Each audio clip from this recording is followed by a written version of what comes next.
My boyfriend tried to sell me off to pay his debt, except the mafia don he picked was my brother, and that idiot had no idea just how protective my brother was, or how brutal he could be to anyone who dared hurt his family. Whatever was in the car knocked me out the moment I got in. Time passed. I could feel that much, but my body stayed limp, weak. Eventually, I felt my mind clawing its way back. Not fully, but enough to hear. Miles was on the phone. First call, he was yelling at someone for pushing him to repay a debt. Then the second call, it was a call to his mother, telling her he wouldn't be making it to Christmas dinner. The third call was different. Miles's tone dropped, soft and submissive. Sir, I know it was generous of you to let me leave and try to gather the money I owe the casino, but I still couldn't come up with everything. So, like you said, I brought my girlfriend tonight. Maybe we can try that thing you mentioned, handing her over to your Don. He hesitated. I'm willing to do whatever it takes to clear my debt. A pause. Of course, I'll make sure she behaves. I'll tell her it's an honor to be chosen by you. I know how much grace you've shown me by giving me this chance. See you soon. Panic crawled under my skin. I tried to move, to sit up, but I didn't have the strength to lift even an inch. Soon, the car jolted to a stop and Miles leaned over, cupping my cheek. I forced my eyes shut tight. Eva, you looked so stunning tonight. I knew you wore that dress because I said I was taking you home to meet my family. He lowered his voice.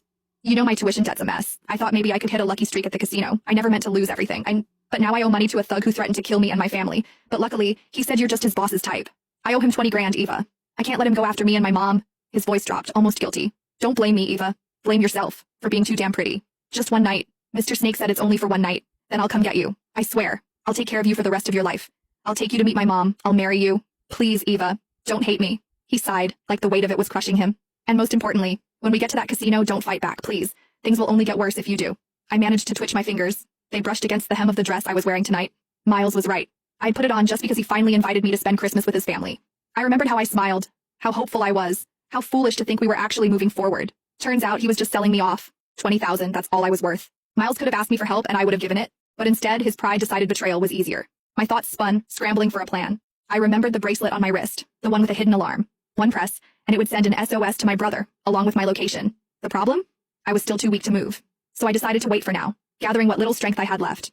Whoever this boss Miles was trying to hand me off to, if I had the chance to mention my brother, they wouldn't dare touch me. And if that didn't work, I still had the bracelet. A few minutes later, the door opened beside me. Rough hands pulled me out of the car. I brought her, just like you asked, Miles said, his voice trembling with fake pride. A rough voice answered, laced with amusement. I gotta admit, even in my line of work, I didn't think you'd actually sell your girlfriend, but... A hand grabbed my chin, tilting my face up. You were right, she's very pretty. Not just pretty, Miles added quickly, eager, pathetic. The prettiest. She was even voted best looking in our class, but too proud. Always had her nose in the air. Took me nearly a year to win her over. And you're willing to hand her over to me? The man sneered. I cared about her, Miles said with a sickening laugh, joining Snake's. Just not as much as I care about myself. Besides, look at that body, and her fingers. She's a pianist. Real flexible too. If you catch my drift, she'll make your Don more than happy. The men around us laughed, crude and revolting.